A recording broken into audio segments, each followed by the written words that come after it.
Mes chers compatriotes, à l'aube d'une nouvelle année, je vous souhaite à chacun de vous une bonne et heureuse année 2024. Qui dit année nouvelle, dit résolution personnelle. Nous venons de vivre ensemble une histoire qui nous lie à jamais. Je vous remercie tous pour la grande confiance que vous m'avez manifestée tout au long de la campagne où nous avons pu nous parler et dresser de plans d'avenir. Je remercie tous mes alliés pour leur soutien. Je vous remercie tous pour le vote massif que vous m'avez accordé. Au cours de nos rencontres, j'ai constaté que nous voulions tous un avenir meilleur pour nos familles, nos enfants. La sécurité pour tous, la santé, les écoles, l'eau, l'électricité, de routes, de ponts, de bacs, de l'emploi, le salaire décent, un logement. Toutes ces choses simples qui devraient faire la dignité de tout Congolais, nous en rêvons. Je n'ai pas oublié les espoirs que vous avez placés en moi. Je n'ai pas oublié non plus vos exigences sur la qualité de celui qui doit gouverner notre pays. Vous me l'avez clairement exprimé. Vous voulez que le pays soit dirigé par des hommes intègres, ayant le sens de la justice et du bien commun. Vous exigez qu'on vous rende compte et qu'on vous associe plus étroitement à la gestion du pays, tant au niveau national, provincial que local.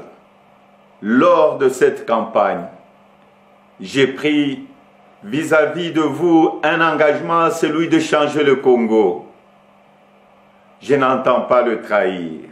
Depuis le braquage électoral du 20 décembre, dont nous sommes tous victimes, nous vivons une énième usurpation de notre souveraineté.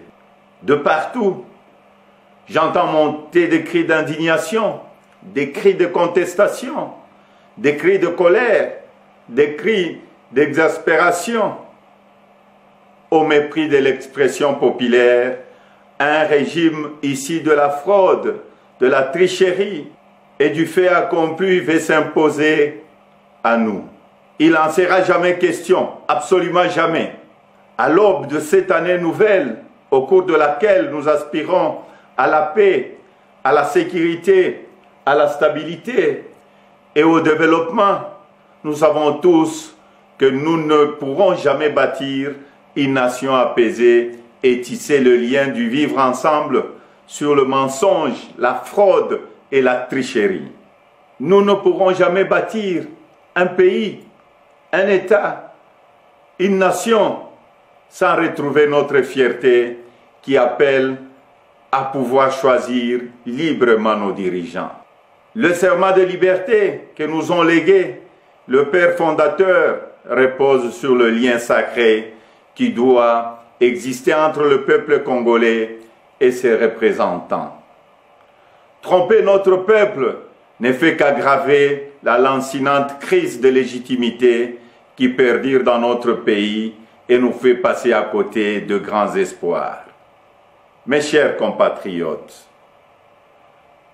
à vous tous qui avez porté vos suffrages sur moi, à vous tous qui savez qu'ensemble, un nouveau Congo est possible, je vous fais le serment de ne jamais vous abandonner.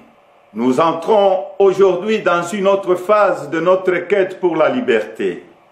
Nous devons ensemble soustraire notre pays des mains de la prédation, de la corruption, de la gabegie et de toutes les injustices. C'est pourquoi, avec d'autres compatriotes, avec les forces sociales et politiques et prise de liberté, un sursaut citoyen est nécessaire.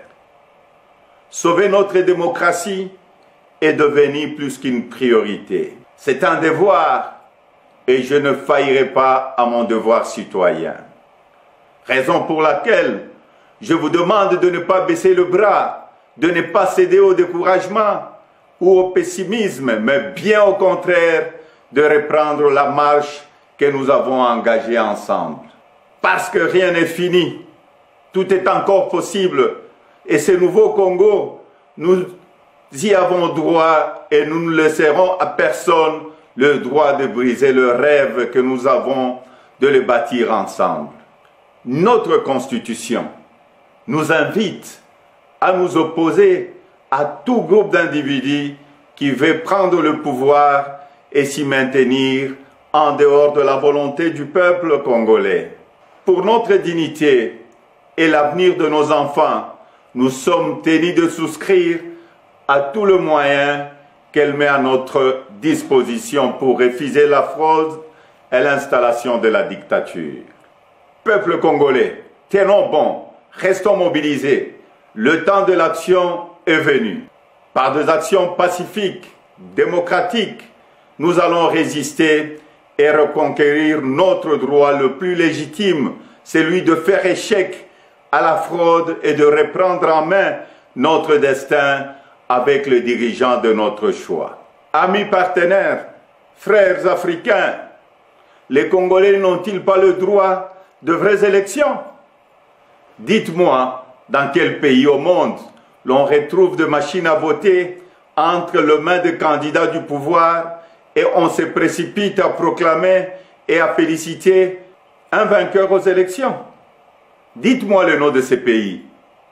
Citez-moi un seul pays au monde où l'on décide de prolonger la période des élections de 11 heures à 6 ou 7 jours et on se précipite ensuite à féliciter le vainqueur.